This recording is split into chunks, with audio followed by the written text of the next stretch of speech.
Friday, October 28th, 2016, 1:43:48 p.m. A post would appear on r/relationship advice on Reddit. The title: I'm 30M, having a hard time coping with my wife, 29F, having cheated on me with our neighbour, 51M. Posted by user jasoninhell.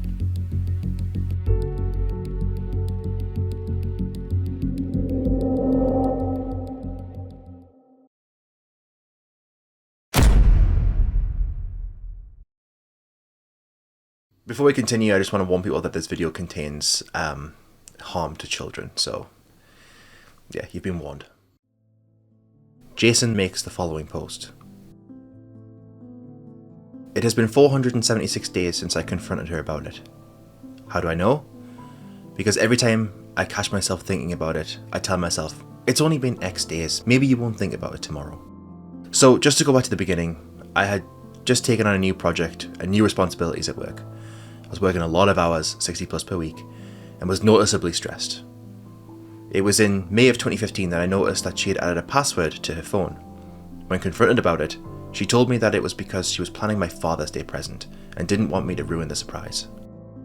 About a week later, she came to me and told me that she felt guilty keeping a big secret from me, and told me that she was having our neighbour, a contractor, build a home office for me as my present. It struck me as odd, as in our 6 years together, she had never felt guilty about anything and always insists that she never regrets anything in her life. Time goes by and her phone is still password protected, and things don't feel right. I see her using her phone and smiling to herself more and more often. But when I ask her what she's doing, she says nothing and puts her phone away. So one morning, I wait for her to get in the shower and I grab her phone before it requires the password. I go through her messages and find that she is texting the neighbour. I'm all covered in frosting. You want to lick it off?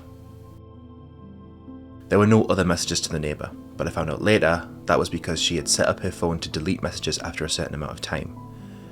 I felt uncomfortable with it, but I knew she had a perverted sense of humour and I thought she would never do anything to hurt me. More time goes by, and the neighbour is spending more and more time at our house, but the office is being completed slower and slower.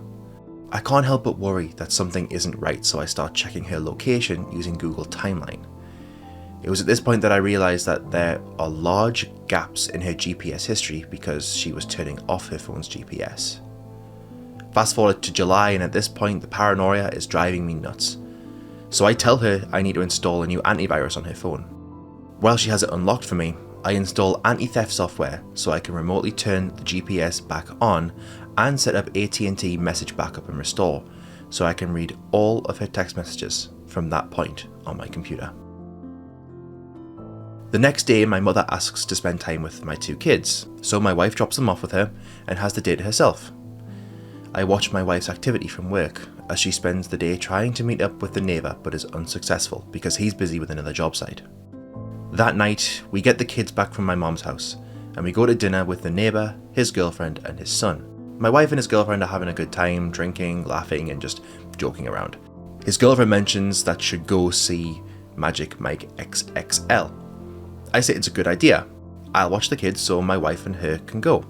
So my wife and her go, and the neighbour and I go back to my house so the kids can play video games together. The kids are back in my son's room playing games, and the neighbour is sitting across from me on the other couch. It is at this point that my wife starts texting him. She is describing sex acts she would like to perform with him, and he is reciprocating. She tells him to check his Snapchat, and at the same time, I get a Snapchat from her too, and it is her fingering herself in a bathroom stall. They keep talking about trying to figure out when they can meet up and have sex. They decide on Monday morning after I go to work. So in my head, I had already planned to pretend to leave and circle back to catch them. But then, they tell each other that they love each other. And it is all I can do not to leap off the couch and knock him out. But I contain myself and continue reading the conversation unfolding in front of me. Then he tells her, "You're my girl now." To which she replies, "Always have been." Ending with him writing, "And always will be." My wife and the neighbour's girlfriend returned from the movie, and I asked them politely to sit down. I then asked the kids to stay in my son's room and shut the door. I return to the living room and confront my wife and the neighbour. I say, "So, you two love each other, huh?" My wife goes into full-blown denial mode, and the neighbour's girlfriend starts smacking him. I ask my wife if she has been texting him. She says no. So I show her the text messages. She admits to it, but says it was the first time it had gone that far. I ask my wife if she sent him pictures. She says no.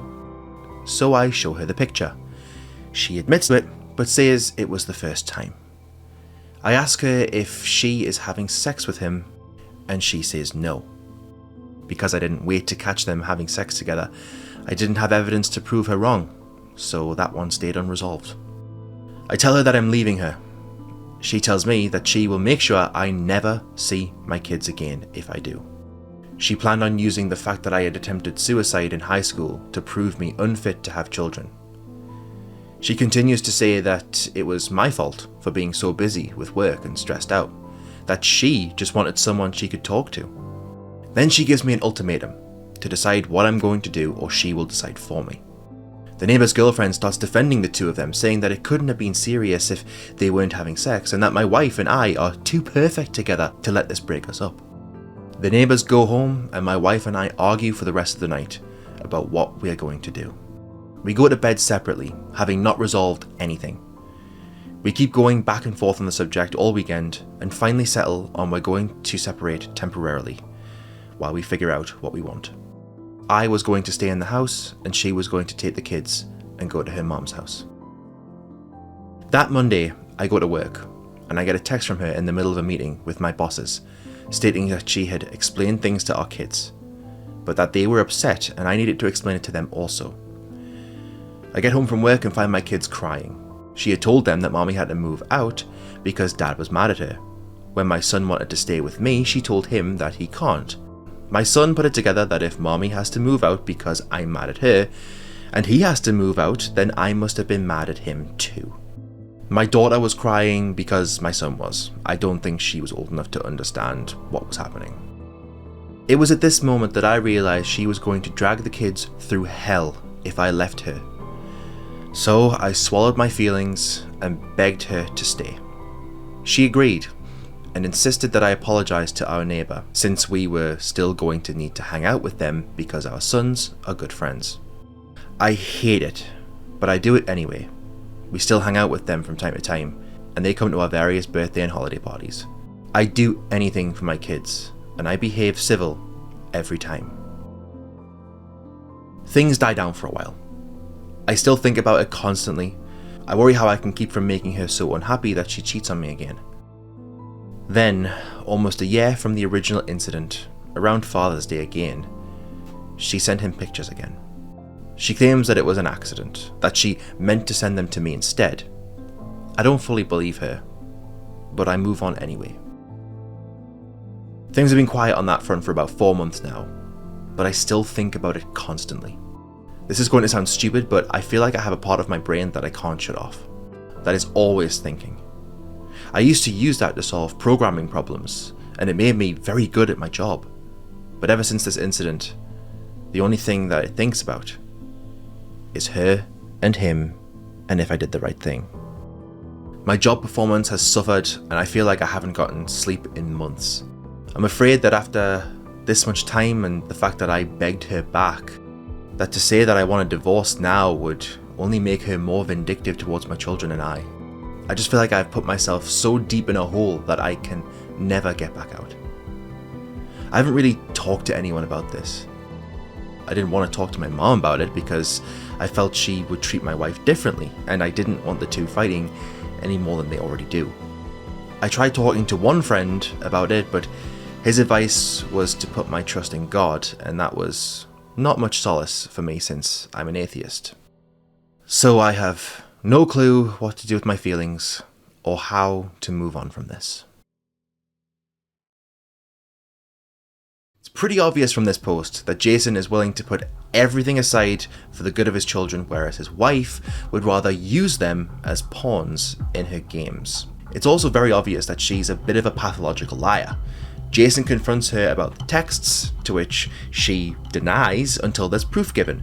She lies about nude photos and videos, again, lies about them, and then reneges when there's proof. She then denies ever having slept with him, and honestly, after being caught in two of the biggest lies of your life, you don't really have a leg to stand on. However, she claims that no sex between her and the neighbour had been had, and with no proof that it had happened yet, we have to assume that maybe that point was true, however unlikely it may seem. Also, the fact that the neighbour's girlfriend seems just to be so blasé about this is a bit of a red flag. Like, she, according to Jason's post, smacked him a few times, but then claimed that Jason and his wife need to stay together because they're a cute couple. Not to mention the fact that the neighbour was able to sit there, right next to the husband of the woman that he is cheating with, and sent those words to her. It's sickening. You're my girl now. I would have jumped across the room and kicked him all out. And then another point of the vindictiveness of this, Jason knows his wife is willing to use a suicide attempt that happened over 15 years prior as grounds for him to not be able to see his kids ever again. This woman is low. After the post, the comments started to roll in. Monsieur le Dude, you're trying to navigate this alone, and you should seek counsel ASAP. You should have done this months ago. Your wife's threats should hold no weight until you can get a professional legal opinion on your exposure in a divorce. You won't be doing your children any favours by remaining in a marriage that is now founded on lies, infidelity, and outright bullying. She made you apologise to your neighbour, and you did it? Come on, man. You cannot honestly say that you see any sort of future here that isn't a hell on earth for you. So for your sake, and the sake of your children, get a lawyer ASAP and follow his directions to the letter. Could have been. I cannot believe you stayed with her. I cannot believe you begged her to stay. I cannot believe you apologised to the neighbour. RM4M. Oh dear God. If I went through this shit, there'd be a dead neighbour buried in my backyard. All jokes aside, I feel for you, bro. And I cannot fathom how you must have felt over the past 476 days. It seems your wife didn't even feel all that remorseful. She just guilt-tripped you into keeping her. Fuck, dude, I don't know if I'm in any position to give any advice, but dump that bitch, man. Fuck, this story is so fucked. It's been a year and a bit. Maybe your kids are older and can understand a divorce. I'd fight for custody if I were you. You have evidence prepared to do so. Good luck, man. Fuck that bitch. The Cosmic Serpent. Smack the shit out of that old man. Go to an attorney, I hope you saved all the evidence, and talk about ways to get custody of your kids. Your wife is a twat. The majority of the comments kind of ring out the same, disbelief that Jason actually stayed, and that he should have gone to a lawyer ages ago. Then. Tuesday, November 1st, 2016, at 12:32:36. Update. I'm taking your advice. Posted by jasoninhell.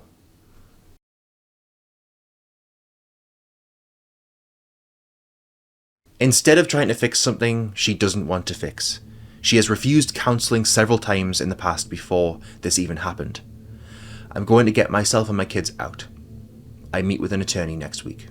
Thank you everyone for helping me see how far I had my head up my ass. So after having a bunch of people give him roughly the same advice, Jason goes ahead and gets into contact with an attorney.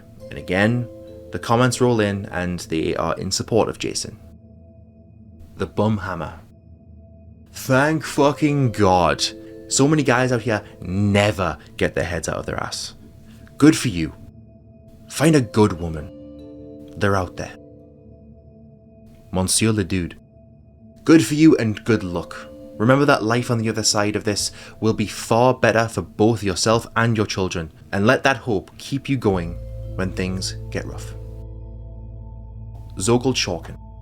I remember you. You're doing the right thing. Good luck. My only advice would be to not tell her what's going on until she is handed the divorce papers. Forever tomorrow again. We did it again, guys. Group hug. We did it again, guys. We did it again.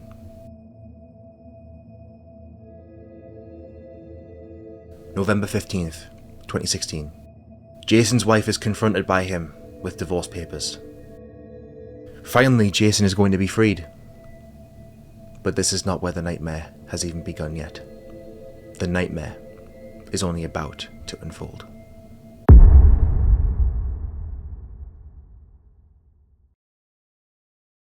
The early hours of November 17th, 2016.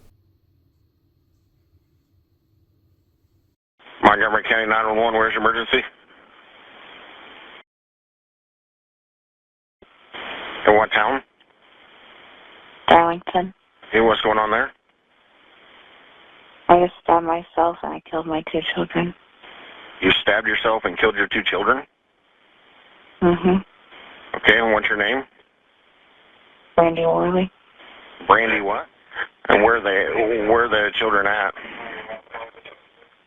In my daughter's room, on the floor. Brandy Worley stabbed herself in the neck after just having killed her own 2 children. In a calm and emotionless manner, Worley says to the call handler, "My husband wanted to divorce me and take my kids, but I won't let him have my kids," as the children lay lifeless in front of her. And what caused you to do this today? My husband wanted to divorce and wanted to take my kid. I won't let him have my kid. Okay, and how old are your children? 7 and 3. 10 and 3? 7. 7 and 3? Mm-hmm. Okay. Brandy mentions to the call handler that she was tired due to taking a lot of Benadryl. Eventually this seems to be taking over as she says that she's tired. And that's when her mother takes over speaking with the operator. And what are you feeling right now? I mean, you're tired? Are you where? Yeah, I took a lot of Benadryl. You took a lot of Benadryl? Yeah. Okay. Hello? Oh my goodness. Okay, this is... And you're her mother? Yes, oh my God, I just got here. Have you found the children? No. Okay, she said that they're in her... They said that she... My daughter's she's bleeding. Okay, ma'am, I understand. You have to calm down so I can get help to you. I've got units en route to you. Your daughter said that the children are in the bedroom on the floor. Can you locate them for me?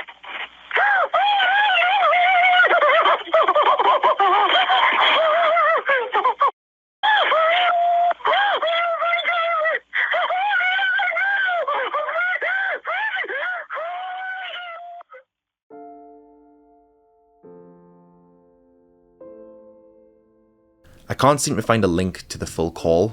USA Today had it on their page at one point, but the MP4 file that is listed on their webpage seems to have been deleted from its host server. And the only place I could actually find this version of the call was from a Czech Republic YouTube channel with 45 subscribers, and this video is the only thing that's on it. I don't know if a full call exists anymore, anywhere. If it does, please let me know, but I don't actually know if I could even listen to it, the full thing, because this is horrifying. So what actually happened? Brandy had just got home after watching her daughter's dance performance before visiting a Walmart, saying that she was going to buy pipe cleaners for her son's school project. That's not actually what happened though. She went to that Walmart and bought the murder weapon, a K-bar combat knife. She then placed said knife inside of her son's room and then told Jason that he was going to be sleeping on the couch that night.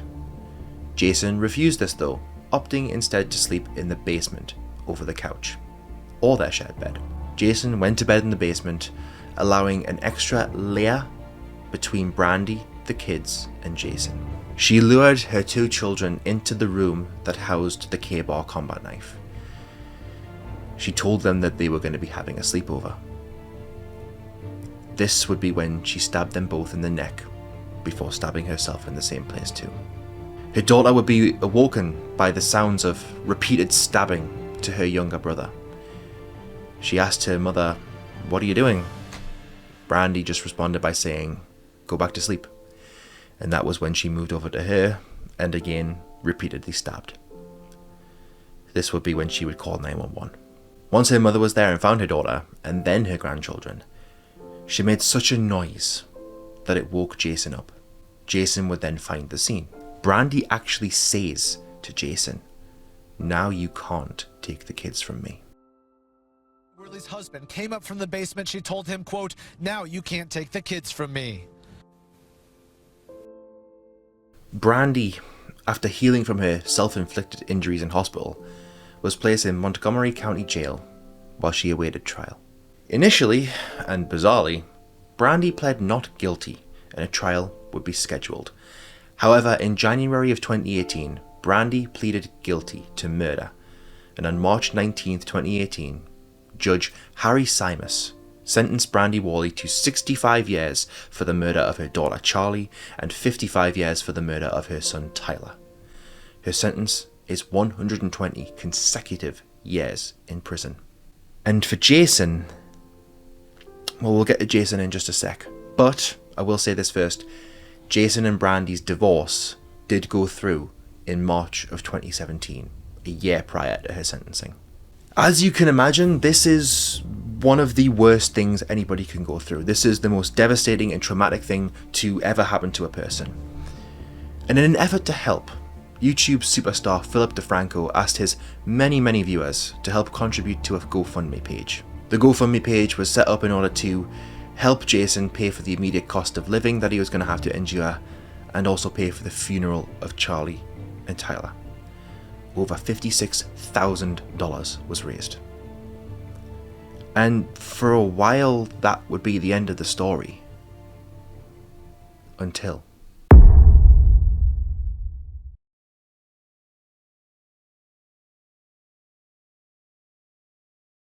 Tuesday, June 22nd, 2018, at 8:33:19 p.m. An update from Jason in Hell.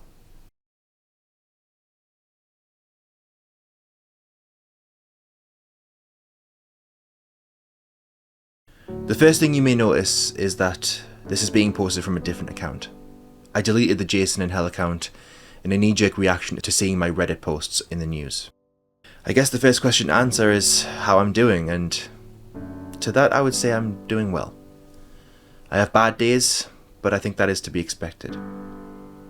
It is just important that I, or anyone going through something, continue to use the support of friends and family, as well as good coping skills, to not let myself be completely defeated on those bad days.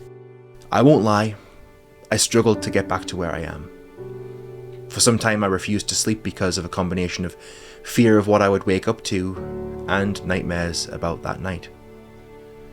For a time I used alcohol to sleep, but my family loved me enough to take it from me before it became a damaging and permanent habit.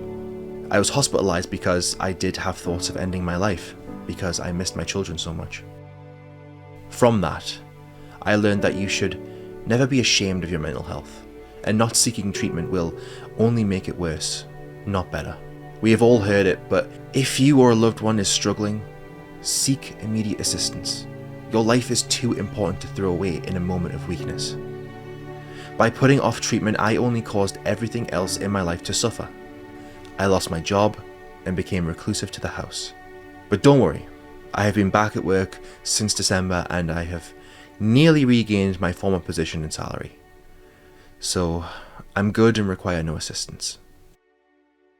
The second question would be, how do I feel about the sentencing? That is something harder to answer because no matter what the sentence, nothing will bring back my beloved children. Do I think she should have gotten the death penalty, which Indiana has? No, I do not. She wanted to die, and after 9 years of giving her what she wanted, when she wanted it, I wasn't going to give her another thing. Do I think the life sentence will have any appreciable effect on her? I don't know. One thing she always stressed for the entire time that I knew her was that she lived her life without any regrets. Even after I caught her cheating on me, she continued to say she had no regrets. As for the ex-in-laws, they continue to be a problem to this day. Shortly after everything happened, they changed the locks on the home I was renting from them, with my property still inside. After trying to civilly negotiate the return of property, it was required that I involve law enforcement. That is an ongoing legal battle. A member of the family accused me of stealing property I had purchased from them prior to the death of the children, and threatened to take action against me unless I paid double what I had already paid them. I alerted the authorities, and as far as I know, that is resolved. They continue to make visiting my children's grave difficult. During the 1-year anniversary, they sat in their truck and just watched me the whole time I was visiting the grave. Because of that, I don't visit the grave as often as I would like to. If I can impart on you something I have learned through all of this, is that you should always take the time to be with the ones you love. It doesn't matter if they're asking you to read The Pokey Little Puppy for the millionth time, or asking you to play Smash Brothers, even though you know they will wipe the floor with you every time. Just do it.